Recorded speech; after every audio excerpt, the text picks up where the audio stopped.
छतरपुर के नौगांव में किसानों की समस्याओं को लेकर कांग्रेस पार्टी ने प्रदर्शन करते हुए तहसील कार्यालय का घेराव किया। इस कार्यक्रम में कांग्रेस के विधायक सहित पूर्व मंत्री जयवर्धन सिंह भी शामिल हुए। कांग्रेस के इस प्रदर्शन में तहसील कार्यालय का घेराव करते हुए तहसील कार्यालय के बाहर लगाए गए पुलिस के बैरिकेड्स के दौरान जमकर पुलिस और कांग्रेस कार्यकर्ताओं के बीच तू मैं हुई और फिर झूमाझटकी करते हुए कांग्रेस नेताओं ने बैरिकेड्स तोड़ते हुए तहसील में घुस गए और किसानों की समस्याओं को लेकर एसडीएम को ज्ञापन दिया।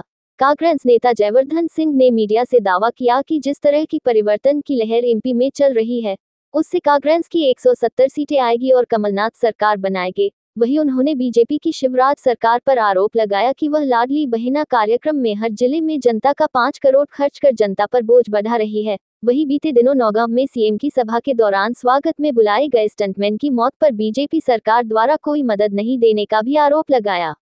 कुलदीप वर्मा, बुंदेली न्यूज।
कांग्रेस पार्टी जितने पे आदरणीय सरपंच के साथ हजारों हाथ है, तो आदरणीय नीरज दीक्षित जी को कोई ताकत 2023 में नहीं हरा सकती, न 2000 हमारी सरकार बनाने को रोक सकती है। आदरणीय नीरज भैया, तुम संघर्ष करो। आदरणीय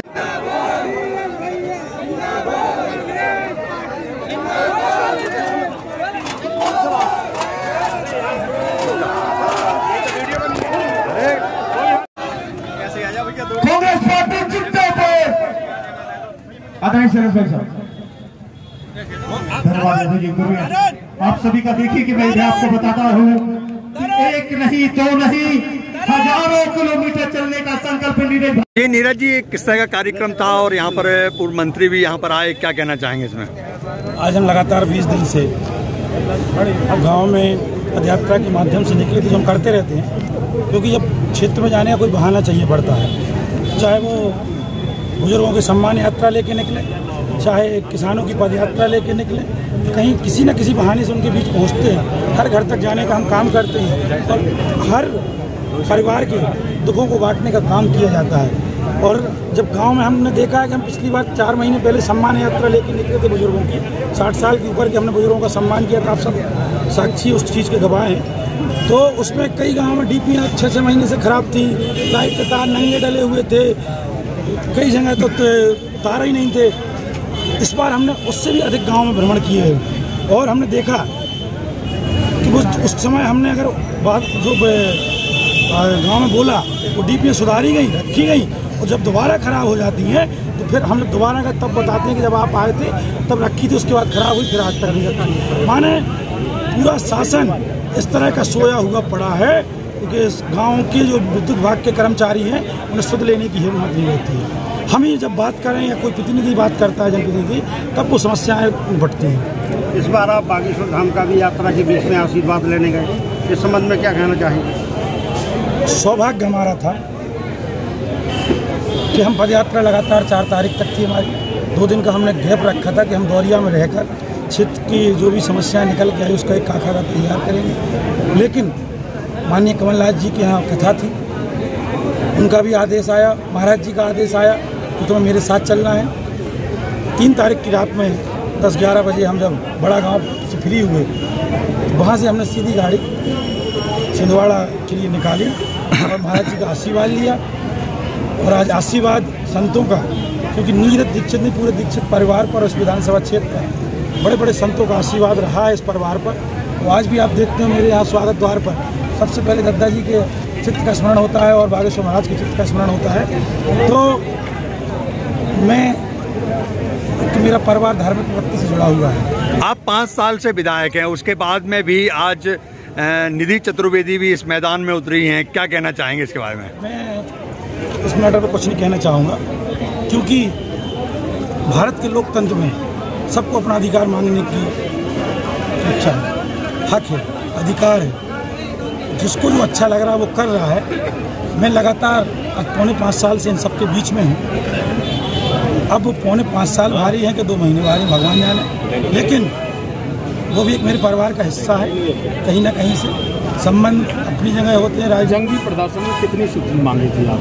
जंगी प्रदर्शन में हम 14 सूची मांगे लेके गए। गौशाला हमारी बंद पड़ी हुई, किसान परेशान है, गरीबी रेखा पर रोक लगी, कई चीज़ें ऐसी हैं। नौगांव की आय व्यय को बढ़ाने के लिए आपने टैक्स बढ़ा दिए गए हैं। जनता को लूटने का काम कर रही है सरकार। अभी 3 महीने के लिए केवल बंद कर दिए, कोई टैक्स नहीं लगेगा, ना कोई बाजार का ठेका होगा। केवल गुमराह करने का काम जो शासन और प्रशासन कर रहा है, उन सभी मांगों को लेकर कई विद्युत की समस्याएं हैं। कहीं गांव में हमने देखा पूर्वा पट्टे छोटे छोटे हैं जहां के रोड स्वीकृत हो चुके हैं, वहाँ मनरेगा के रोड शेड्यूल रोड इस विधानसभा बंद पड़े हुए हैं।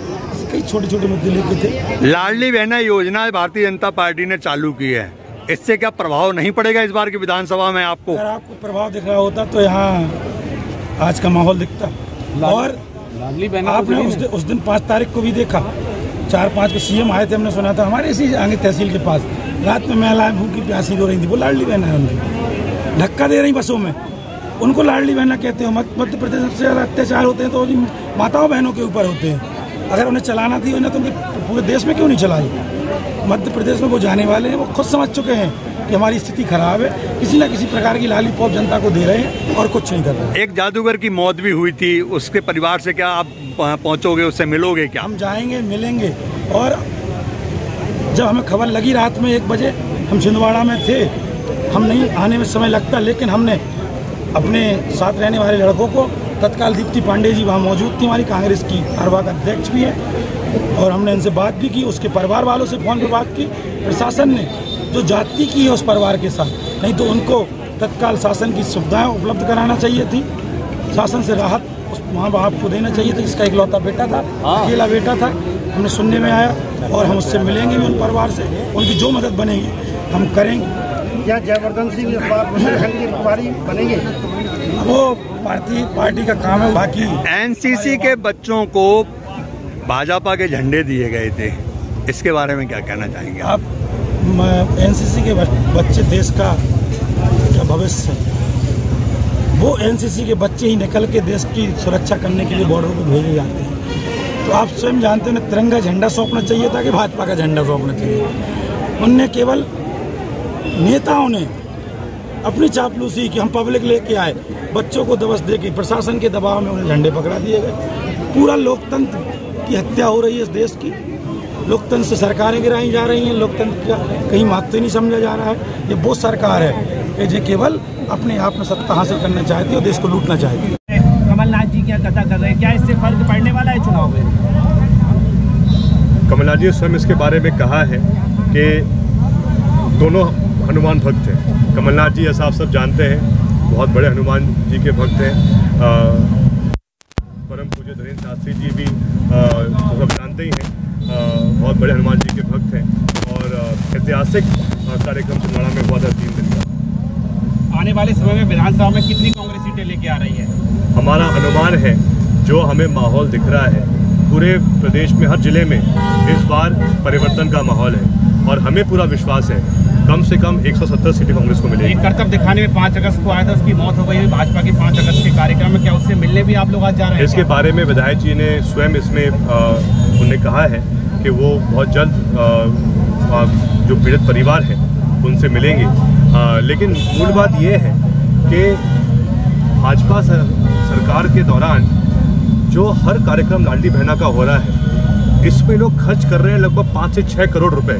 अब याद रखना, 5 से 6 करोड़ रुपए हर सरकारी कार्यक्रम में खर्च हो रहा है लाडली बहना के नाम पे। लगभग अभी तक शायद 50 से 60 करोड़ रुपए खर्च हुए हैं सिर्फ मंच के कार्यक्रम पे, सिर्फ टेंट पे, सिर्फ बाहर के लोगों को बुलाने के लिए। और उसके साथ साथ जो कुछ ये लोग वहाँ से बुलाए गए थे उनका ऐसा हादसा हो गया, जिससे कहीं ना कहीं ये सिद्ध होता है कि जो एक सत्ता की भूख भाजपा में है और विशेषकर सस्ती लोकप्रियता का जो प्रयास ये कर रहे हैं उससे ये सब चीज़ें हो रही हैं। लेकिन हम सब जो ये पीड़ित परिवार है उसके साथ खड़े हैं। अब तक भाजपा सरकार के द्वारा कोई भी राहत राशि उस परिवार के लिए घोषित नहीं की गई है। हमारी मांग रहेगी कि उस परिवार को पर्याप्त सहायता राशि दी जाए, ताकि जो एक बहुत दुखद घटना उस दिन हो गई थी और जो पीड़ित परिवार है कहीं ना कहीं वो उदास है इस बात से कि भाजपा ने उनका उपयोग तो क्या यहाँ तक आकर प्रचार करने का, लेकिन जो दुखद घटना हुई थी इसमें किसी ने उस पर ध्यान भी नहीं दिया। सीएम साहब खुद यहाँ मौजूद थे, वो भी वहाँ तक नहीं पहुँचे। लेकिन हमारा तो इसमें एक ही बयान रहेगा, एक ही हमारी मांग रहेगी कि जो पीड़ित परिवार है उनको पर्याप्त मुआवजा और सहायता राशि मिलनी चाहिए। जैसे आपके द्वारा बताया गया है कि 170 सीटों से विधायक हैं, उसके बाद भी अगर देखा जाए तो कई लोग टिकट की मांग कर रहे हैं, क्या कहना चाहेंगे? सब मांगने का सबका अधिकार है, टिकट मांग सकते हैं, लेकिन आज के प्रदर्शन से साफ दिख रहा है कहीं ना कहीं नीरज दीक्षित जी लगातार 5 साल जनता के बीच रहे, उनकी लोकप्रियता जनता के बीच है और मुझे पूरा विश्वास है कि आगे भी उनको जनता का आशीर्वाद मिलेगा।